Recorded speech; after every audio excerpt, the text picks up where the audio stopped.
Woo! What's going on, guys? Orms Forum coming to you guys here with another video, and today we're continuing with Detroit Lions training camp news. We are on day 12, 2024. Lions back in Detroit. Just came back from New Jersey, New York, playing the New York Giants, and they're back to work at Allen Park. Thanks to guys like John Macaron, Tim Twentyman, Eric Schlitt, Reisman, Jeff Risden, all those guys that put out those Detroit Lions content, and I try and get it to you guys as fast as I can. Some participation and some Detroit Lions news, some signings, some tryouts too as well.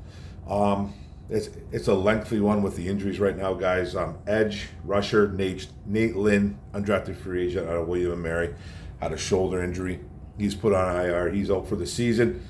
And lineman, offensive tackle Connor Galvin with a torn MCL. He's out for the year as well. Both were having good games on Thursday, by the way, too, and having good camps. So Galvin was released on injury settlement. We'll probably they come back full circle, come back to Detroit's roster, put him on the IR, have him rehab, and hopefully he can be good to go in 2025. So, that's depth. That's two possible depth pieces right there. Quarterback Hendon Hooker was concussed. He was out. Wide receiver Antoine Green got concussed in that Thursday game too, as well. He was out for practice. Wide receiver Darius Fountain was out. The injury unknown. Don't know if it was rest. Not sure. Tight end Sam Laporta has a hamstring going on. He has missed again. So he's going on a little bit of a tear of missing some practice right now too. So with that hammy. Both were seen running and cutting those and working with trainers, so that's a good sign. Left tackle Taylor Decker was out, undisclosed, not sure what was wrong, maybe rest. Offensive guard Kevin Zeitler still out with that shoulder, but he was out with trainers as well, working out, so that's a good sign. Defensive tackle Lee McNeil, undisclosed, not sure. Defensive tackle, defensive end Levi Muzirike, got a little bit of a knee thing going on. He was out there with trainers as well. We need him back. Linebacker Malcolm Rodriguez, I don't know what's wrong with him. Linebacker Malik Jefferson, he was out too as well. Sam linebacker James Houston has a knee. He was out with trainers, so that's a good sign. Safety Maurice Norris out with a hamstring. Nose tackle DJ Reader, you guys know he's on the pup with the quad. Rookie guard Christian Mahogany, though, that we drafted out of Boston College, still out, but he's back in the building. Should be back soon, it sounds like. Not sure what was wrong with him. It was an illness. My guess is COVID. Who knows, that extended COVID garbage, whatever they're talking about. That could be it right there. We did sign a couple of guys too. Linebacker Abraham Beauplan. He was on the Vikings practice squad last year, played for Marshall. He wasn't a bad football player in college, but couldn't crack that Vikings squad there. But we got him because we lost a couple of guys, obviously, and we got to sign some. And then they signed offensive tackle Jamarco Jones, an injury-prone player, but has started a few games. Sounds like this guy's a little bit of a hothead. He's gotten into a couple fights, played for the Titans, Seahawks, but he's very injury-prone. So just a body right now. And then Dan Campbell talking about camp, saying this is when camp really starts. He's like, after you kind of get your first taste of preseason, you got all the familiar faces. Then you go to New York, you play, you battle with them, you have a game, you're sore, you're tired, you're beat up, and then now you're back home, you see all the familiar faces, and then now you see who's who, because now you're sore, you're beat up, so you kind of find out who's made out of what, right? So I love that. And so it started off with one-on-ones, DBs versus wide receivers. Carlton Davis had a nice pass breakup on St. Brown. This is yesterday, by the way, too. So sorry, guys, if I already mentioned that. I couldn't get to it yesterday. JMO with an early drop versus Arnold. JMO struggled a little bit today. He had more than he had like 2-3 drops, bad ones, but did have a big catch. We'll talk about that later. Goff to DPJ. Donovan Peoples-Jones with a deep ball completion with Brian Branch in coverage. Goff with completions to Jalen Calhoun and Amon-Ra St. Brown. Then Sudfeld came in. Obviously, Hendon Hooker is on the shelf right now with a concussion. Go get a quarterback, please. And then we'll talk about that. But this guy's taking all the second and third team reps. I don't understand this. I just don't get it on why this team has such an infatuation with this guy. I just don't get it. And I'll talk about it all the time. He took all the second, third team reps, like I said, no hooker. Completions to wide receivers Tom Kennedy and wide receiver Caden Davis. Wide receiver Traquan Smith had a really nice catch, but couldn't get his feet in bounds. Khalil Dorsey was in coverage as well there. Let's get to the next page. Then it's 11 on 11s, team drills. Goff to Mitchell, incomplete. Arnold in coverage, so good coverage there. Goff had back-to-back incompletions to JMO. I think one of them might have been a drop. Linebacker Derek Barnes, who had a really great day again. He literally ran over running back Jahmyr Gibbs in pass protection to sack Jared Goff. One thing that Jahmyr Gibbs does not do well is pass block, and I don't expect him to. I don't really expect him to. He's not the biggest running back. He'll throw his body in there, but he's not very good at it. And Derek Barnes just literally ran him over apparently to get the Goff, so that's good for Barnes. And then second team, 3 and out, 2 runs and incompletion to Donovan Peoples-Jones. Wide receiver Isaiah Williams did make a nice catch on a deflected ball from the defender. Good concentration catch by Isaiah Williams, who's making some noise right now as a UDFA wide receiver. We're trying to find out that 4, 5, 6 wide receiver right now. No big plays by the offense really on this day. A couple deep balls, nothing big, but the secondary's starting to gel, it looks like. So that's good. And they had a good game versus the Giants too as well. I know it was the backups to the backups, but it's a good sign. Khalil Dorsey, talking about backups, looks like he's the top gunner right now in special teams. Multiple pass breakups on yesterday, which is really good. And Campbell taking notice too, complimenting him for his performance versus the Giants and throughout training camp. He's been pretty good. He's a depth piece. He plays a lot of special teams. He's not going to start. Khalil Dorsey, we don't want him out there, as a starter. Unfortunately, we had him as a starter a few times last year. He's a depth piece. That's what he is. And he's a good special teamer. Then they did some situational work. Number one, they backed up. First situation was backed up with 2 minutes and 24 seconds left on the clock. The objective was to get out of the shadow of the end zone.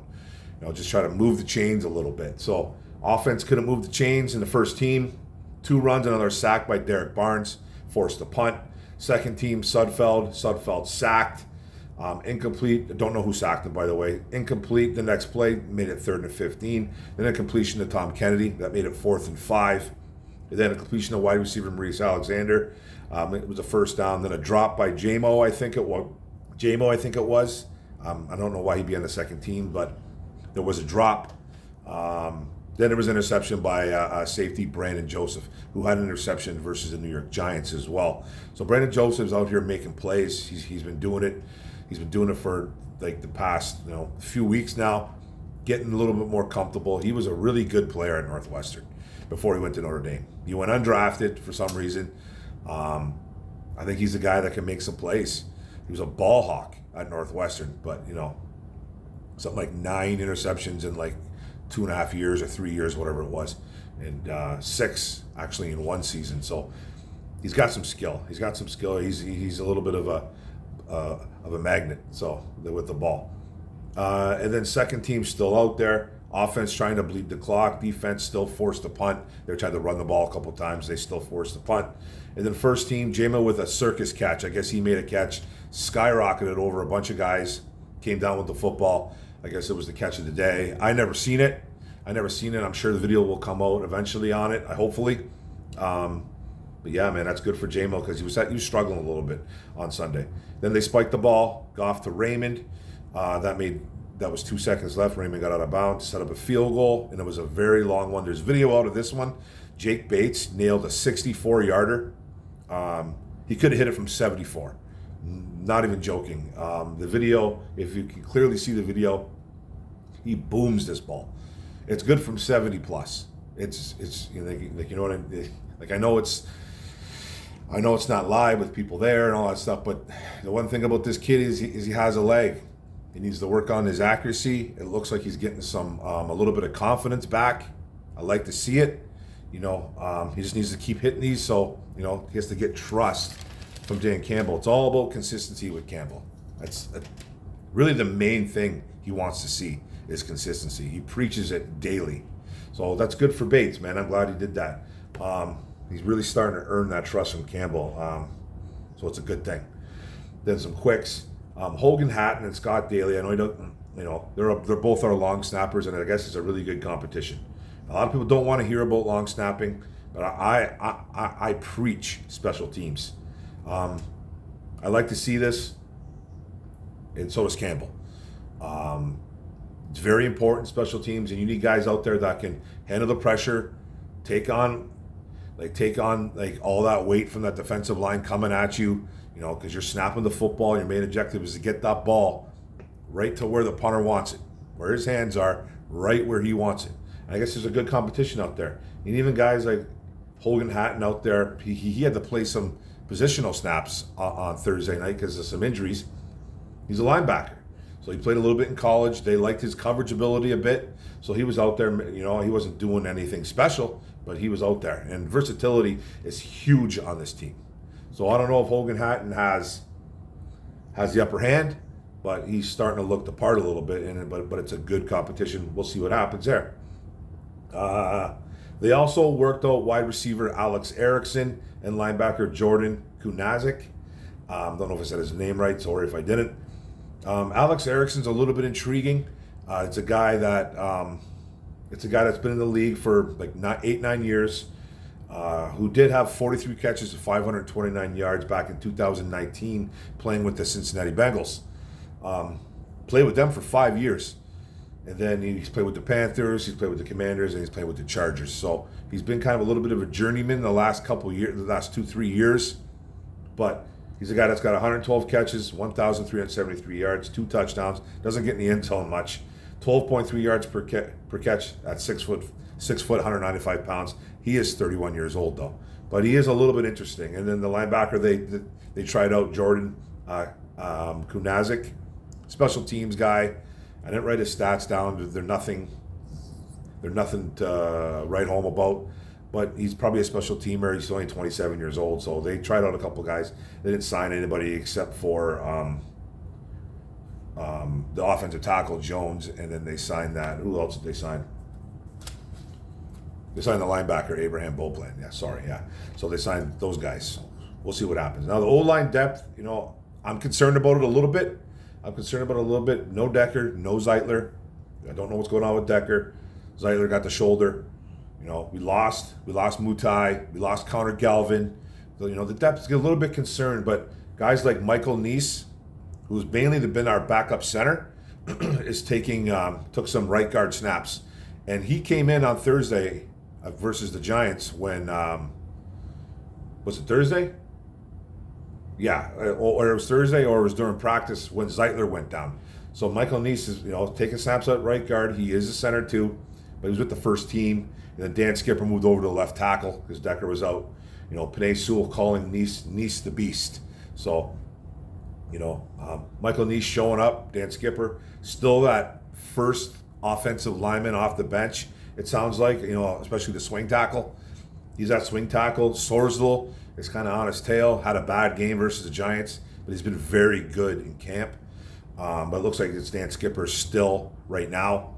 Sorsdal's not going anywhere. They're not going to cut him. He did have a bad game, though, versus the Giants. He needs to get better. And then guys like Kingsley Ugwakin, who I've talked about a few times, center out of Florida, who's getting center snaps now. He might be the primary backup as of right now to Ragnow. Could be, just kind of guessing, because with the kind of move with Michael Neese at guard, kind of just tells me that they really love Neese at guard, and Kingsley is kind of upping his game a little bit, which is good because we need the depth. We need the guys that we have in camp right now to show up, and a couple of them are, which is a good sign. So Kingsley, Florida guy, backup center, got some guard experience too as well, or experimenting with the guard, which is a good sign. And then I guess and to kind of end it, I'm going to be ending it soon here. The defense did have a really good day today. They forced a lot of 3-and-outs, interceptions, Brandon Joseph especially. Joseph, I think, might have had 2 picks. I could be wrong, though. And then sacks. Barnes really having a good day. He had a couple sacks. Isaac Ukwu with another sack, a guy that pretty good game versus the Giants on Thursday night. So his stats in college, Ukwu, he went to James Madison and Ole Miss. 7.5 sacks at James Madison, 3.5 at Ole Miss, 11 total for his. He only did 2 years of college, and not a bad player. Like, not a bad player. I haven't really focused on him a lot, but he caught my eye Thursday night. So that's a guy who's a depth piece, who's not going to start, but we need rotational guys, and Isaac Ukwu could. So he's doing big things right now.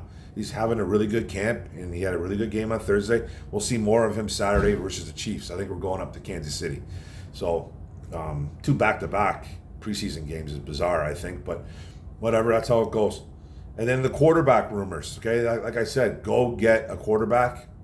The last I heard, this is from Jeff Risdon, he's hearing a possibly reunion with quarterback Cade Peterson. And you know who Cade Peterson was? They brought him in as a rookie during a rookie camp this year. They just let him go. He's Grand Valley State, 6'4", 223 pounds, 5 years in college, 7,231 yards, 67 touchdowns, 26 picks, only a 60% completion percentage. He needs to get that up in the NFL, obviously. And then he rushed for 1,686 yards and 21 touchdowns. So he's a big rushing quarterback. It's just a rumor that they could be possibly bringing him back. Apparently, the Lions are not looking for some guy to make a lot of noise at the quarterback position. So I know a lot of people want Ryan Tannehill. Don't expect it. Don't expect Ryan Tannehill. Don't expect Brian Hoyer. I know Brian Hoyer is old. He got released by the Patriots? I forget who released him. Someone just released him. And don't expect anything like that. That's my guess. Just from hearing Dan Campbell speak and the way that the beat writers are talking about it, they don't want anybody to push for a starting gig. Or I know Goff's not going anywhere, but they're not looking to replace the QB2. I just hope they get rid of Sudfeld. That's like I said, I don't understand the allure. I don't get the infatuation with him. I don't. I really don't. He is terrible. But hey, they know more than me. They know more than me, and they want what they want. But Cade Peterson could come in as a body. They have to bring in a body, man. If Hooker's out for extended period of time, is saying he might not even be ready that he probably won't even be ready the preseason game. He might not even be ready until Friday, they say. So you got Nate Sudfeld taking all these snaps. Bring someone else in. Just let's see another body. Let's hear about it. But whatever they want to do. But that's it, guys. That's the video about 18 and change. I really appreciate you guys coming in and watching me talk about the Detroit Lions. Don't forget to hit the subscribe button on the bottom right, notification bell up top. Don't forget to like, comment, share this video out. What do you guys think, man? Day 12 in the books. Day 13 today, so I'm probably going to be double dipping with another video a little bit later on. But I appreciate it, man. Go Lions. Detroit versus everybody. Let's go. Boom.